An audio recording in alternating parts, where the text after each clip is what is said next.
Welcome to Beaverdale Books, to the rather rustic Beaverdale Books tonight. As Facebook friends will notice, we're in a different location again tonight, and we were yesterday, and we've just been moving all around the store as we expand. Thanks for coming. Before we begin, I want to mention a few of our upcoming events. Next Wednesday at 6:30 at the Franklin Event Center, we have Susanna C. DeBaca, and she'll launch her collection of poetry. And the title is You Were Never Lost, Poems from the Tallgrass Prairie. And then you can come at 6 o'clock for refreshments. We are also looking forward to Barry Markowski on Friday, May 15th at 6:30. He's going to be sharing his book, Everyday Extraordinary. And you can find all the details on our website, or you can pick up an event list from our front counter. Now, tonight's book. Christina's contemporary women's fiction novels explore themes of love, family, and the challenges that shape our lives. Her books, including Everything Will Be Okay, portray women navigating change, embracing second chances, and finding their place in the world. She draws inspiration from her Midwestern roots and enjoys using her home state of Iowa as the backdrop for her stories. Christina is the author of Giving Up Grace, The First Summer, and Everything Will Be Okay. She is a University of Iowa graduate and a member of the Women's Fiction Writers Association. And when she isn't drafting a new manuscript, she can be found traveling between Iowa and Florida in search of the best writing weather. And here tonight to help in the conversation is Lettie Prell. She's a science fiction writer whose more recent work has appeared on Tor.com and in Clark's World, Analog, and Apex magazine. Several of her stories have been reprinted in anthologies, and she's also the author of Dragon Ring. A lifelong Midwesterner, she currently lives in Des Moines. Please join me in a warm welcome for Christina and Lettie.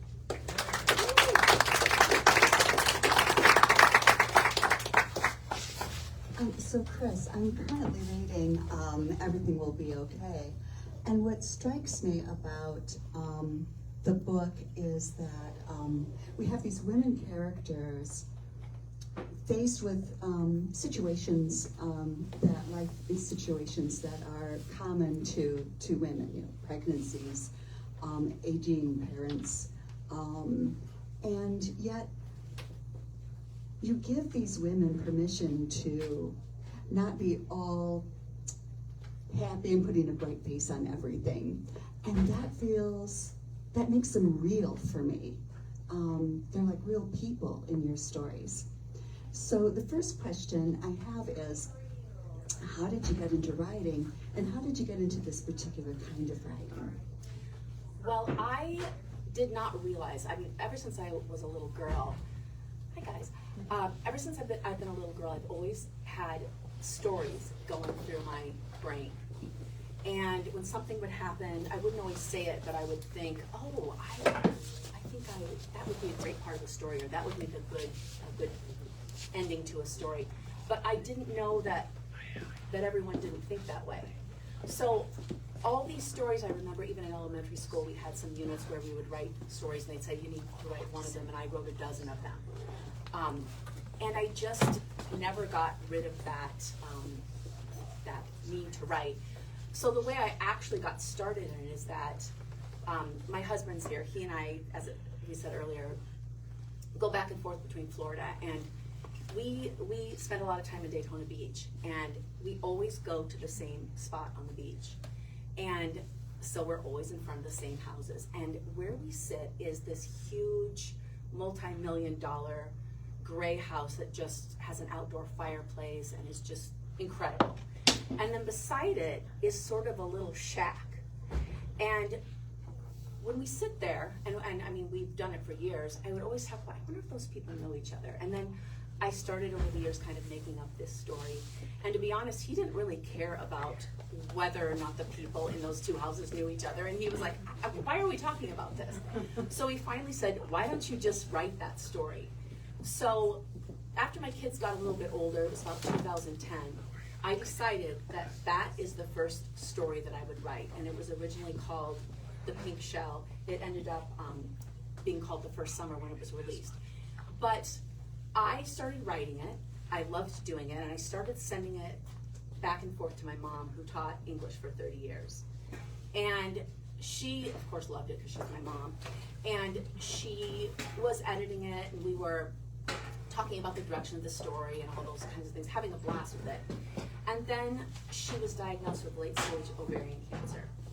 And we knew that she didn't have long to live, and she put on her bucket list of things to accomplish before she died to finish this book with me. And I was like, ugh, because I really didn't want to work on it when that was what was happening. But we did finish it, and we got it all done, and she lived quite a while after that. And the last week of her life, she was here in Des Moines at Taylor House Hospice. And we were sitting just talking late at night like you do when someone's on their end-of-life journey. And she said, I know what your next book should be. She said, I really think you should continue writing, and please promise me that you will. And she said, your next book should be about a mother and a daughter on an end-of-life journey. And I said, I don't like how that one ends. And her eyes just twinkled. She goes, I know, but you could write it. So I kind of tucked that in the back of my mind, and over the next 6 or 8 months, I started thinking about a story that could maybe include that storyline, but I didn't want it to just be that story, because that's kind of a sad story that I don't know how many people would enjoy reading it. So I wove this other, way more fun story around that, and that ended up being my first book in February of 22, which was called Giving Up Grace. So then after that, I went back and redid that first book that we had done, and then the one that we're talking about tonight, Everything Will Be Okay, came much later than that and didn't come out until last fall. So that's how I got started, was just sort of because I wanted to do it. And that's what you said about weaving a happy story in with more heavier material. Right. The book I'm reading, I mean, these people, it's like their opinions and things. We've all had dark thoughts, and thoughts that aren't like state-sanctioned thoughts. We're all supposed to be happy that we're pregnant and all of this stuff, and there are women that aren't. Right. And I could relate in a way that at different points in my own life, I've had non-state sanctioned thoughts and darker thoughts, and so that makes these people relatable.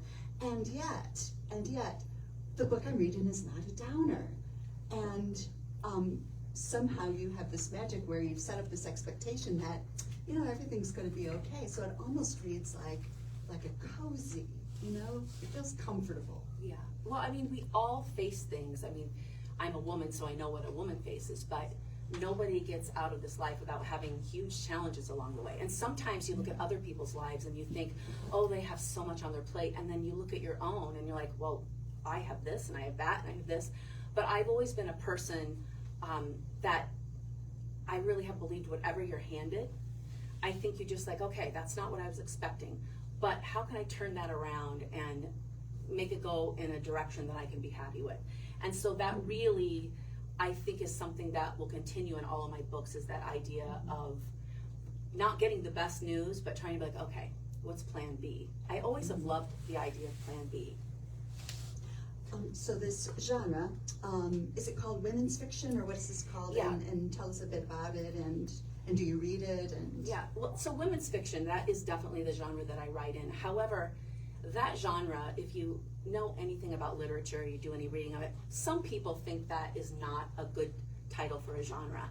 And some people are very offended by it, because they're like, well, any book can be for any sex of person, they can read. But I do think that when readers are looking for a particular genre, when you're talking about a woman's journey through all kinds of different things, it doesn't mean that a man can't read it, but it's definitely about a woman's journey. And the woman's journey in each one of my books is the strongest storyline, even though there are, males and kids and all, dogs and different people within the story. It's just that the main character and what she's going through is told by what's happening with everybody else. So I don't mind the name of that genre. I like it, but in my first 2 books, there's quite a bit of romance within the genre, and so I'm an independent author, so I can really do what I want in terms of what genre I'm writing in. So a lot of I didn't even realize the first two could maybe be classified as romance, but when I think romance, I think of like a recipe kind of book where, you know, it follows something and at the end there's always a happy ending and all that. And I don't think women's fiction necessarily has to have a happy ending. It just really has to have more of a realistic ending. Realistic and, you know, satisfying, that things Yes. are going to work out. Yes, You know, and or at least you're going to be okay. Everything will be okay. Yeah. And I do read in that genre. I love women's fiction, but I also read lots of other things. I'm in a couple of book clubs, and that is really helpful for me because I probably would not get out of my comfort zone. Like there's certain things, I never think I like historical fiction, and then I read historical fiction, and I loved it so much. I think you get in sort of that rut of what you like to read. I am a sucker for a domestic thriller. And I am someone who likes to watch Dateline and 48 Hours and all these things, which is kind of that domestic thriller kind of thing. And I realized when I became an author that that's because those kinds of shows are telling a story in the same way that I like to read them. Or even if any of you like the television series This Is Us, that's kind of the way I write my books. About something happens, like, well, that doesn't make any sense, and then they flash back to another year or a different character, and then you understand, oh, I see where that comes from. So I do like that, but I do love women's fiction. I love all the, you know, Leanne Moriarty and the Emily Henry and all the big names like that, but I can read anything. In fact, I just got done reading Theo of Golden. Has anyone read that? I just did. Yeah. By Alan Levi, who was also an independent author, and then his book got so much traction that they ended up, a publisher, he went direct to publishing, and they put it out. But that book I thought was so interesting because I wouldn't have picked that book, especially by the cover. You think you can't judge a book by the cover, and you can't, but who doesn't pick a book because of the cover? Uh-huh. It's really important. I even noticed on my book, Giving Up Grace, some people are like, oh, I thought that was a religious book. No, it's not a religious book. It's a story, and I really liked sort of the idea of that title, but it's not a religious book at all. So sometimes you have to think about that title and cover for who's going to want to read it. I like lots of different things. So I'm a writer, so I'm going to ask you writing questions. So what's your typical writing day like? Well, I worked full-time until I retired in 2020, and I retired kind of early, which I understand, but I thought it'd be a great time to start being a full-time author, which really just means I do it whenever I want to. Nobody is telling me I have to do it, but I love to do it. And if I don't have anything on my schedule, I really love to start writing at about 9, and I like to stop at around 5, but sometimes I don't want to because I'm right in the middle of something. I like to do it all day long. I can do it in shorter spans of time, but I am not a person, unless I happen to be home by myself or traveling by myself. I don't write early in the morning. I don't write until midnight. I'm sort of that middle of the day kind of person. My husband golfs, and so I write. And I feel like sometimes, and my kids are here tonight, 3 of them are, and they'll call me like, you were there when I talked to you yesterday. Like, I know, it's so fun. I really do love it. And I think to be an author, you have to love it because it does take so many hours. But I would say I probably treat it as a job, and I like to do it during the day, during work time hours. Unless I don't want to. That's the nice thing about it not being a job, is that if I'm like, I'm not feeling it, then I just go do something else. Do you outline your books, or do you just kind of like have an idea and just start and see where things take you? I always think about a book for maybe 6 months or so, because I can't just sit down and start writing it. I'm definitely a planner on it. I love a good legal pad, and I like to. I really don't, when I'm planning a book, I really don't use my computer the way I should in terms of, I like to write it out. And because I like to write from dual points of view or back and forth in time, I have a legal pad with a line down the middle. And this will be current time, and that will be, so that I can keep it separate. But I do like to write it out like that. And I usually have a really good idea of where the book is going to be going before I sit down and write it. Otherwise, I kind of think it's a waste of time, because you just sit down and go, no, that's dumb, I'm not going to do that. So you really kind of have to have an idea. Mm-hmm. Mm-hmm. I don't know how people are pantsers, and that means you fly by the seat of your pants. It happens sometimes within a book, even a well-planned book, because you get to something and you're like, that makes absolutely no sense. Why would I, that doesn't even, that's not going to work. So then you kind of, well, what would work? So then you're flying a little bit that way. But it wouldn't be my preference. But I think what I see with authors when they talk about either being, plotters or pantsers, it depends a lot on their personality. And I'm definitely a planner. Like, I already know everything I'm going to do tomorrow. That's probably not something anyone would be interested in, but I do know. Like, that's the way I run my life. In the book of yours I'm reading, there are two characters, and you do go back and forth in time. How do you keep this straight? Do you keep it straight? What do you do? Well, I do keep it straight in my mind, but sometimes when it comes out on paper, like when I went to do some of the final editing on this book, I'm like, what? That's not Ella, that's Maggie. I had the wrong person's name on the beginning of the chapter. The chapter was fine. It was just that I had it messed up in my mind.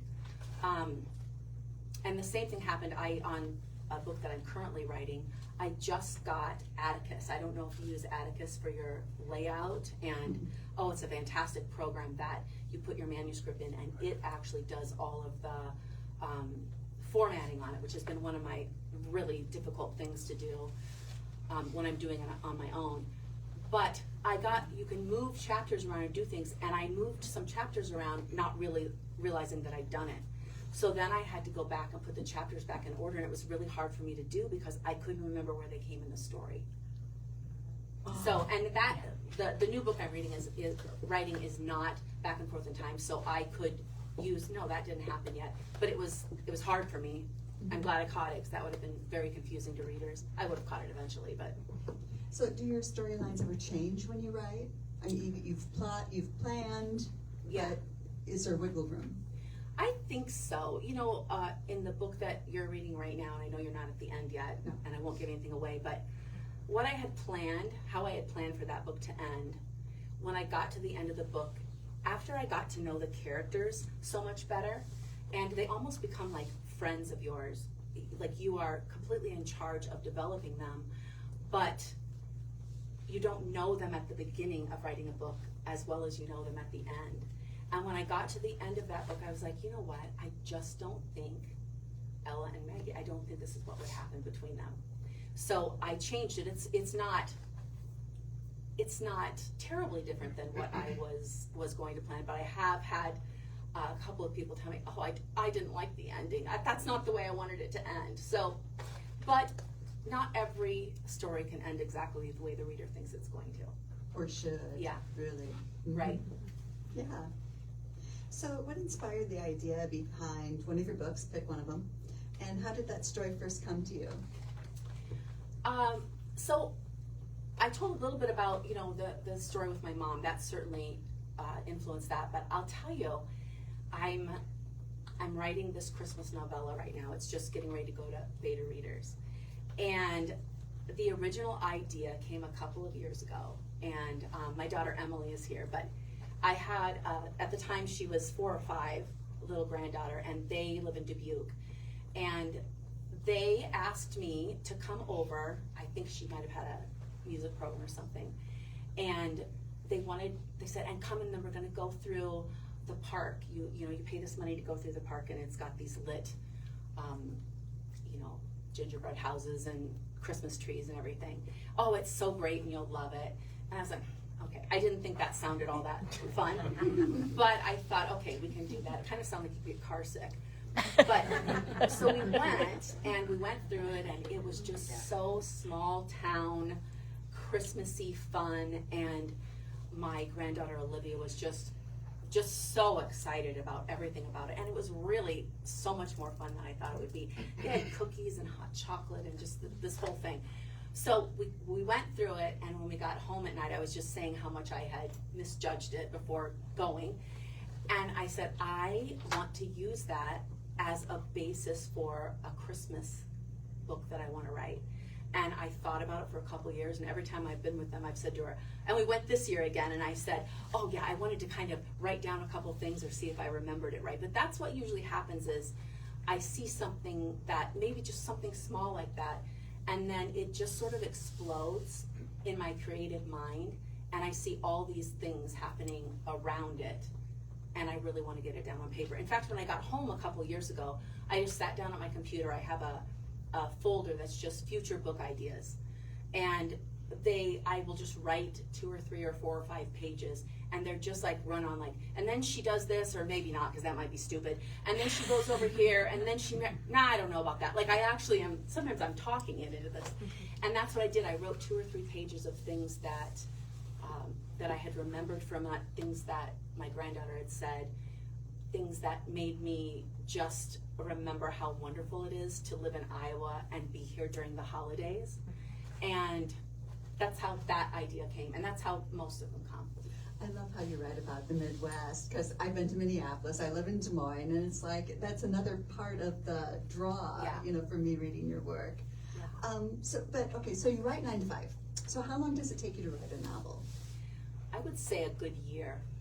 I know I see some other authors, and there are a few authors that are really great and independent authors, so I know they're on their own, and I don't understand how they're doing it, to be honest. Maybe some of them aren't quite as long as a full-length novel, but they are certainly writing, a lot of books. I couldn't even imagine. Now the Christmas novella is going to be shorter, because it's obviously only about 30,000 words, and women's fiction, the sweet spot is about 80,000. So that takes a whole lot more time to write. But a year, and what I love about the year of writing a book is that there are different phases within that year. You've got the part where you're organizing it, which kind of can even come way before you start writing the book. But then you start getting it out on paper, and it starts to take a little bit of a form. But then when that's done, then you go back and you're starting to edit or to tweak it or to make it a little more interesting or to clean it out. And then, of course, and that's fun. But I also really love the editing process. And at first I thought I wouldn't, because that was maybe the most difficult for me. But I design all my book covers, and I do all of the things that go along with it. And I have found that each different phase of writing the book I love. So it's very fun, because that whole year you're not always doing the same thing. You're like in different, it's almost like a pregnancy, like you're in your first trimester and your second trimester and your third trimester. And then hopefully you have a book baby at the end. So you use beta readers. And let's talk about your book covers. Yes. So I know a lot of people here have seen my books, but this, my most recent book was a little different in that I designed that basically on Canva. Once I learned how to use it, my older daughters really helped me with technology, because in 2020 and the years when I was coming out with my first book, there were a lot of calls with dumb questions like, how do you cut and paste something? I mean, maybe not that low, but I know they were probably thinking, Mom wants to write a book and she's asking something really basic like that. And I did realize that if I want to do this, I'm going to have to learn it. And so I did. And then when my second book came out, I did have a lot of questions, but my daughter was having a baby, and I thought, like, she had a baby on July the 3rd, and my book came out on July the 11th. So there wasn't a lot of asking questions. So I had to kind of figure it out. But I love, I'm probably going to go more towards this kind of a cover from now on, more of a designed one. My first 2 books, and I even brought a couple of pictures here, because I think it's really interesting of how you get a book cover. So this is my first book, Giving Up Grace, and I really love this cover. But I know a guy who's a professional photographer, and I actually hired him to go out. He had a few months. I said, I need for you to find me basically something like this. Mm-hmm. And I said, I have this idea. There's this road that runs not far from my house, and it goes off into the countryside, and I want it to be like that, like this person in this book is coming home, and I want it to feel like when you see that they're coming home.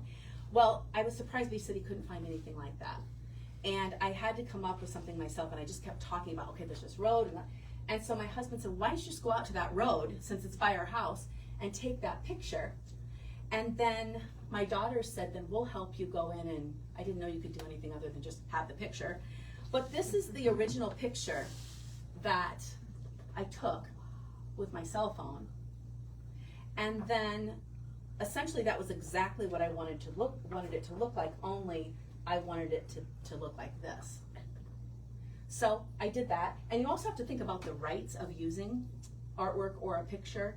And so then when you take your own picture, you don't have to have that. So my second book, which is The First Summer, that is actually a picture that I took down on Daytona Beach where that story came from.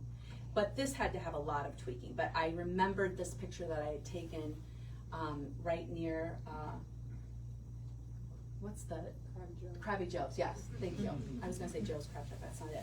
But right off the pier there, and then I was able to use it to, change it up a little bit. So that's but my next book, the cover is way different than that. It's much more homespun and kind of like the, not cartoonish, but definitely that sort of style that's really popular right now in books where it looks drawn or it looks, it's not a photograph by any means, which I thought was good for a Christmas story because it's.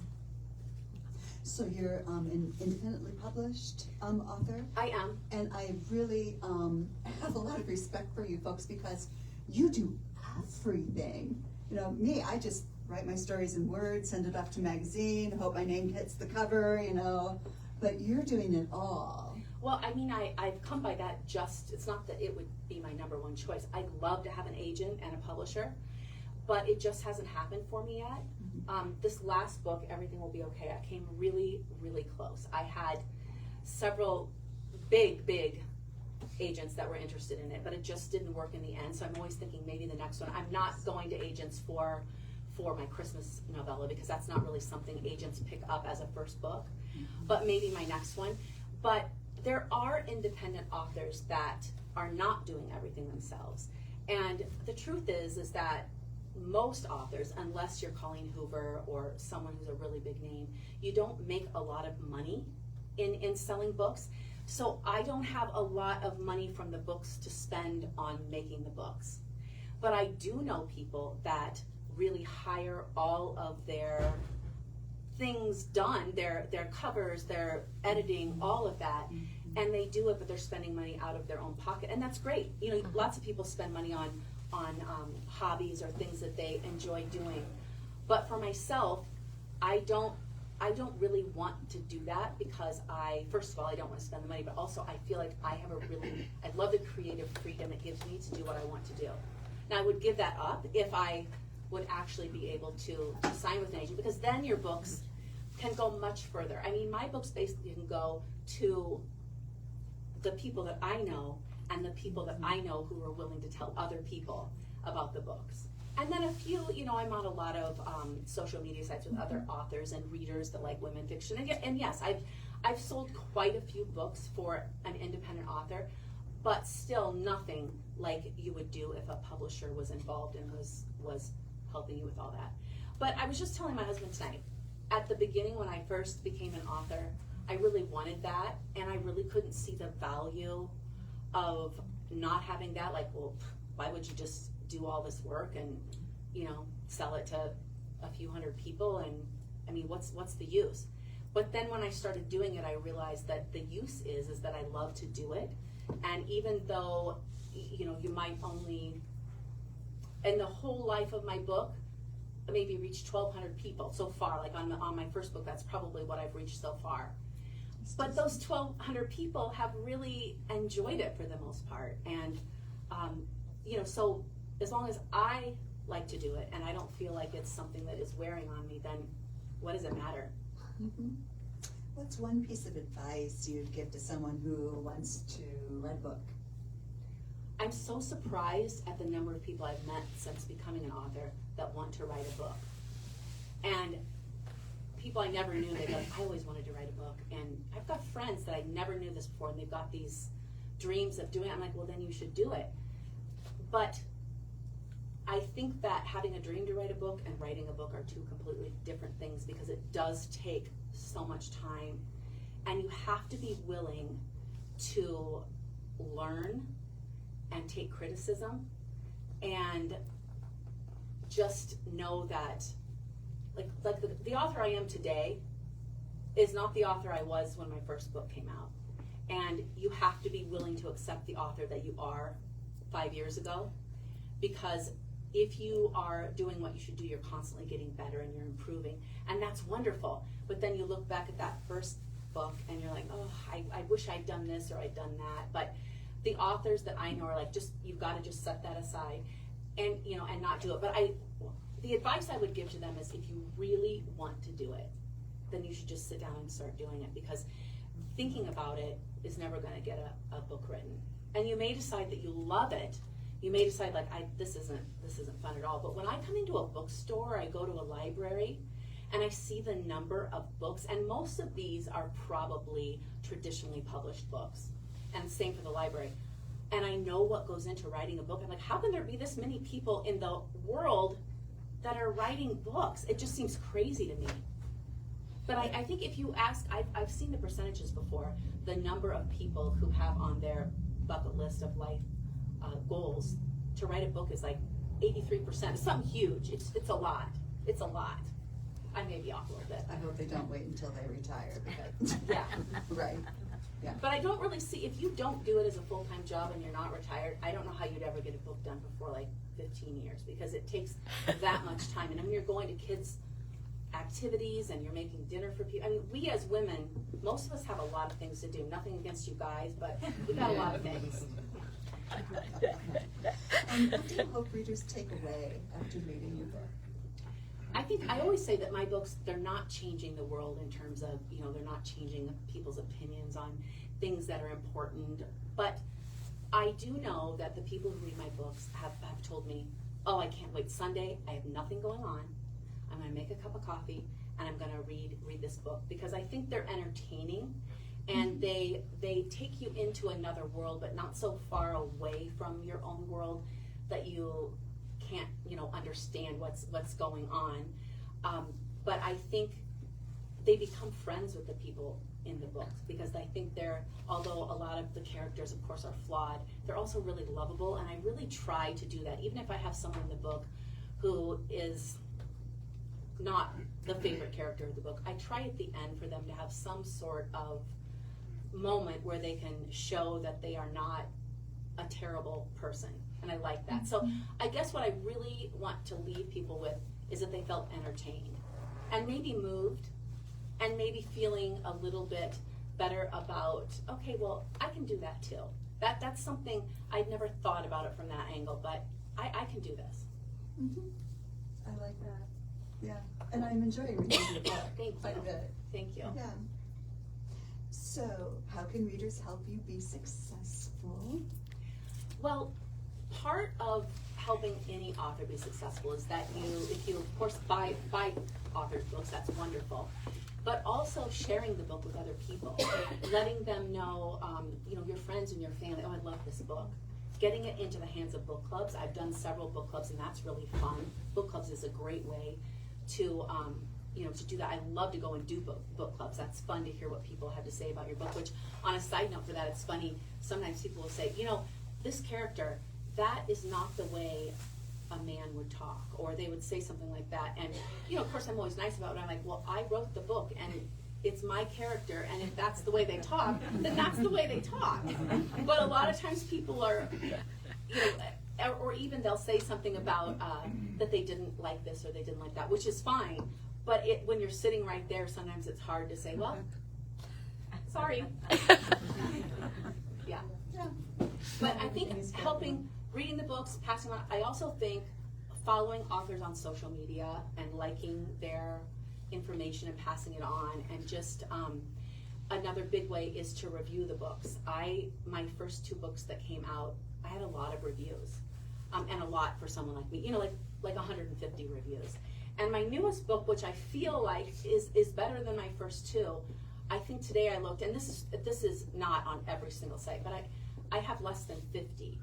And I think that maybe readers don't understand, if you love a book, how a good review really helps them.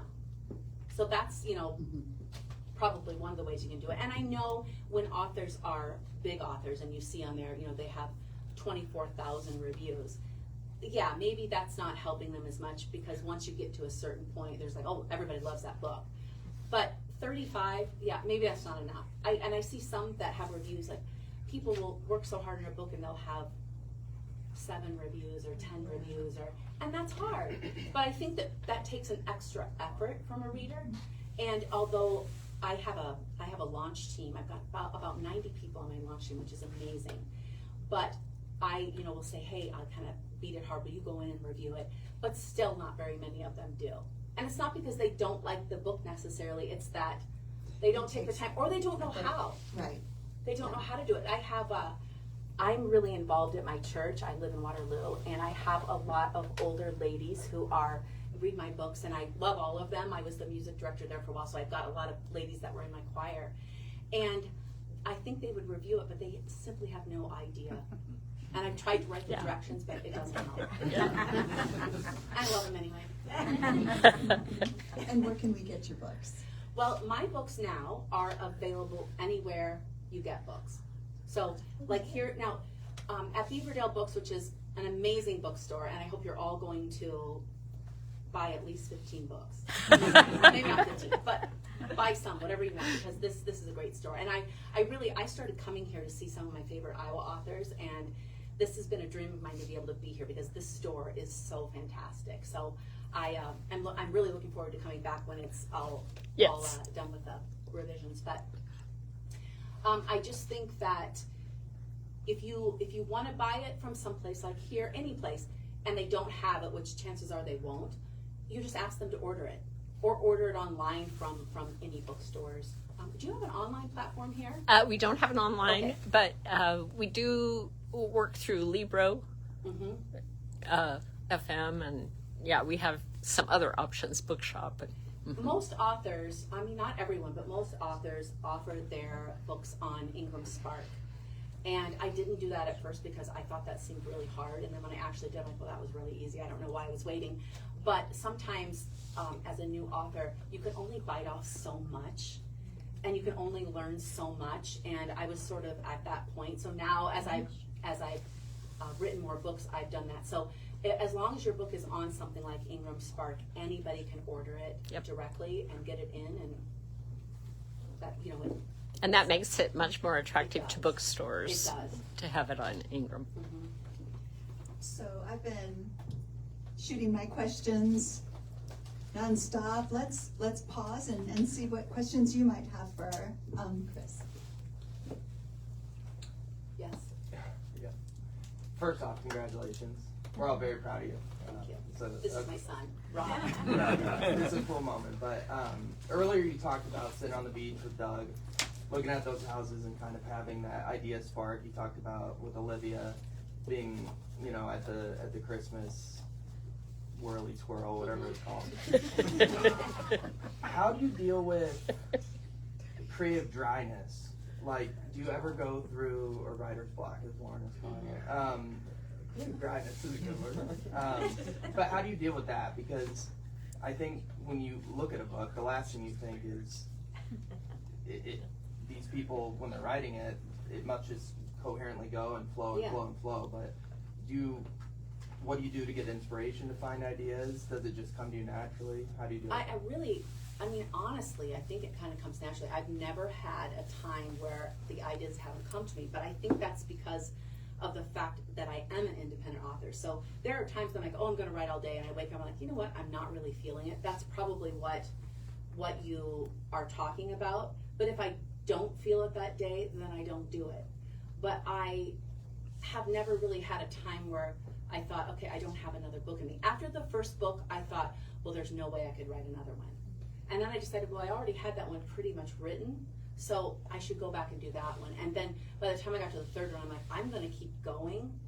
I don't feel like I'm going to stop now, because I feel like I have learned how to do it. And so now what's going to change is where I go from here because even, several years ago, I wasn't at Beaverdale Books, and now I'm at Beaverdale Books, so where am I going to be next year or the year after that?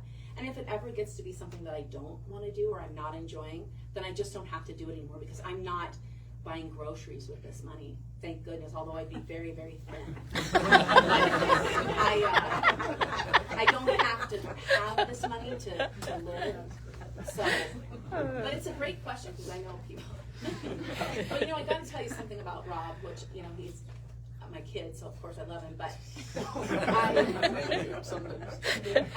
after my first book, and maybe the second one, but probably the first one, I sent out so many agent letters, and I got so many rejections, and even I got a few full requests, and then you're just like, oh my gosh, should I buy the car now or should I wait until the money comes? And of course, at every point, I got rejected for it. And so I remember saying one time, I don't know if you'll remember this, but I'm like, it's fine. I'm just going to give it up because nobody wants the book, and, there's this. And he said to me, Mom, you're never like this. And he said, I don't understand. Is there no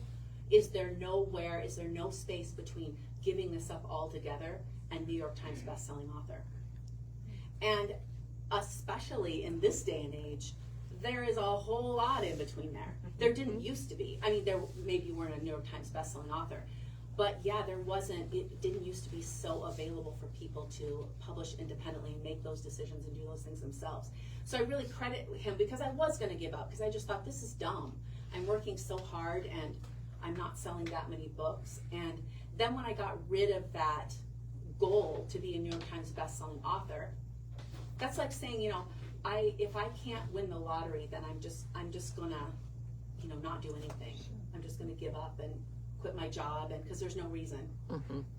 And so that was really, out of the mouth of somebody young and sometimes mouthy. I mean, it was pretty. There was someone back here with a hand up, and then there was someone over here. So you first. Yeah, I'm so sorry I came in a little late, so you may have already answered this, but I'm just curious, like when you wrote your first book, there's so much pressure and anxiety about, like, how do I write this and where do I even begin? How do you begin? Where did you begin? Well, my first book that was published, I did kind of know where it was starting and where it was going. And I guess you just sit down. I guess it's like when you train for a marathon. You don't just go out and run 26.2 miles. That's what it is, isn't it? 26.2. I don't do those. But you can't just do that. You have to, okay, so the first day I'm going to run a mile, or whatever the training is for it. And so that's kind of what I did. I'm like, well, I'm going to just start, and I'm just going to write the first chapter. But it really was, and maybe like running, I don't know, but it was a little bit addictive because you got into it. And I did have to learn how to turn it off, because I had some sleepless nights because I couldn't shut off the story. And so what I needed to do was I needed just to get the story out, even just in a few little things. I text myself all the time. I'll be somewhere. I'll sit there, like, what about someone says this, and then they do that, and then I just text it to myself. And then the next day or the day after, sometimes I see it, I'm like, what does this mean? But it usually gives me an idea of what I'm going to try to say. So you just have to start, and hopefully it goes somewhere. I've never started a book and then thought, I'm not going to finish this. I don't like where it's going. But I've usually been thinking about it for a long time. Yes? So that leads, are you starting on your next book? If you're thinking about ideas for a long time? Yes. Right now I am in the finishing stages of a Christmas novella that's coming out this fall. But I do have my fourth full-length novel, which is tentatively called One Little Lie. And it's a story I've been thinking about for a long time. And it's funny because one of my classmates from Ottumwa High School here, Eric, this idea started at our 25-year class reunion. And it's actually about you. No, it's not. But when I went to my 25-year class reunion, I was looking at people and I was remembering things that happened in high school. And we're all adults now, and we've got all this. And this story started in my mind, and I have been so wanting to write this group of characters that are, young together, and then some things happen, and then how that impacts them over the years, and then as they get back together as adults. So I'm really excited about that. And it does, it may not end up being that name, but One Little Lie, the main character in my book tells one little lie that changes a bunch of people's lives, and she never admits it. And so she's had to live with how that impacted some people and their reputations and what it did to the rest of their life. And I'm super excited to start laying that out. I'm not quite there yet, but within the next couple months I'm going to start it. And then over here. This has a two-part. Who has, or what has been your favorite character to write, or that you've, I don't know, grown to love? And or what's been your favorite book to write so far? Well, my favorite character, I really love all of them, but I love Sophie in The First Summer. She is, so we got the big gray house, we got the little shack, and then there's a third house, and Sophie lives in that third house. She's in her 80s, and she kind of keeps this whole group of older people that she's friends with going. Like, so they have someplace to go for Thanksgiving, and they do all this, but she really has a much darker past, and she's very positive. Everybody loves her, but she's become that character because of what has happened in her life, and I really, really love her. In terms of my books, I really think it's hard to choose your favorite book, just like you can never choose your favorite children. Because each one of your children, there's something, oh, I love this about them, but this other kid doesn't have that. But then this other kid has that, and the third one has this other thing, and then a fourth one has something completely different. But you could never say, that one's my favorite, because I love things about each one of those books and the characters in the books. And I also, what is interesting about writing a book is that you also relate it back to what's going on in your personal life. Because as you're writing something, you're remembering, oh, that was when this was happening. And sometimes it's something really happy, and sometimes it's something really sad.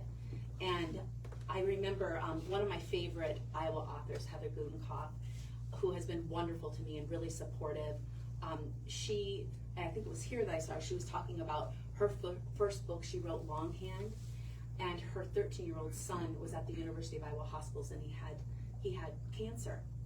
And he was 13 and didn't want her to be in the room, so she sat out and wrote that whole book. So when she thinks about her first book, that's what she thinks about, is where she was and what she was doing, and sort of the fear and the anxiety and those things that were going on in her personal life while she's writing the book. So there's a whole mix of things that readers would never get from that, because you just don't know it. Anyone else? Can you talk about the process of giving birth to your books? Like, how were they edited? How have you grown as an author going through that process? I've grown a lot as an editor. I was saying a little bit earlier that you're only as good as an author as you are that very moment that you're working on that book. So I was saying that, the author I am today, I hope, is better than the author I was 5 or 6 years ago, because you've learned so much and you've learned sort of how to do different things.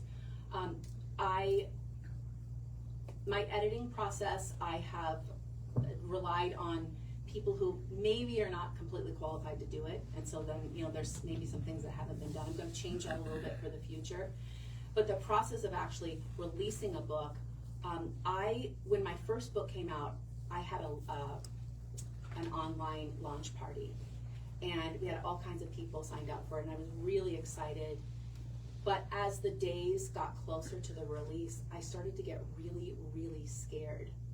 And I don't know really what it was, but I was talking on the phone with my 2 daughters before like getting the launch party ready to go, because they were handling the technical side of it. And I just burst into tears. And they were like, what? I'm just like, I don't know. I'm so scared. And I think part of it is that when you write a book, even though you're writing fiction and it's not about your life, and you're not, some people are writing a memoir, but I'm not telling people about my story, it's still opening up your heart and letting people look inside. And that opens yourself up for judgment and criticism, and what if other people don't feel this way, and what if, so it was really, I haven't had that since the first book because I'm like, well, I can handle that better now. But it was really scary because it was just like, once you release this, I mean, even if you happen to make changes to it or whatever, it's out there. And people have it, and they can criticize it however much they want. And I think also, so my first book, and if you haven't read it, I'm not going to tell you something that, but there's something that happens in this story with the main character. And it happens to this character in high school. And it did not happen to me in high school. But I wrote about it, and even my two closest friends from high school, the next time I got together with them after the book came out, and I could tell they'd been talking about it together because they were like, this is now when we're going to talk to Chris about it. They're like, we want to know right now, did this happen to you? Because if it did, we're so sorry, we didn't know. And I'm like, no. They're like, but you wrote about it, like it seemed like you knew. And I said, well, that's being a fiction writer. I said, what if I wrote a murder mystery? And would you come to me and say, how many people have you killed? And they sort of understood then, and they laughed. But that is hard. People think that everything you write about is something you've experienced, but it's really just something that you're making up. And then sometimes people say, I know that's about me. And they'll say, I'm like, how would it be about you? Well, remember, It's not about you. I haven't written it yet. But that is hard then when people say, oh, I recognize that one part right away, and I don't even know what they're talking about. So, Yeah. yes. Do you have like a go-to person, whether it's one of your kids or just a friend who you go to for, I don't know, feedback or like who you let read first? I do ask him things. Yeah. But sometimes, I mean, he's not a big women's fiction fan. I probably am his favorite women's fiction author. But I don't know. I've never asked him. I have a very small, close-knit book club. It used to be larger, but people started dropping out and moving, and we never ask anyone back in because we loved so much getting to a small group. They are 3 well-read women who are also professionals. One's, a communication professor at UNI. Like people who know what it is to read and what they should do. And I have used them as my beta readers from the first time, and they're going to do it on my next book also. But I'm really getting my beta readers down smaller because sometimes people are beta readers and they read the book and I'm like, okay, so what do you think? Like, I loved it. Okay, well, and that is really, really nice. But that doesn't help me. Well, what was there? Was there anything you didn't understand? No, I loved it. It was great. So I have learned to find people who will be like, I don't understand what this guy's doing in the 3rd chapter because I need that. And it doesn't hurt your feelings. It hurts my feelings to go through the time and the trouble of doing it and not have someone tell me that I've got a random name in the 3rd chapter that I forgot to change when I changed that character's name. Yeah. Yes. Yes. Good beta readers are golden. They And you are. don't need too many. No.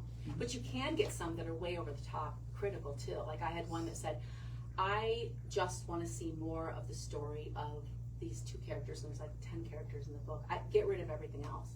No. And then it's like, okay, then that's not helpful either. No.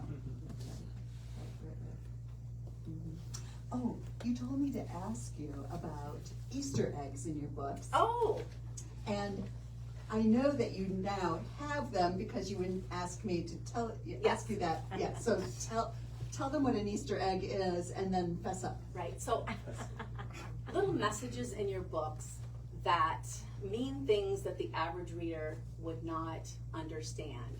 Like my cousin Holly's here. There was a cat named Thelma in one of the books, and our great-grandma's name was Thelma. So I don't know if anybody else picked that up, but she sent me a text right away. Thelma the cat. Or like I had in one of my books, Bistro 1426. And the people that I was sort of honoring that didn't even understand it, it's my kids that are here. I have a child born on June 14th and a set of twins born on September 26th. So 1426 was for them, but they never got it. So But it's, you got it. yeah, my husband, I never met his parents, but I know they must be fabulous since they raised such a fantastic man.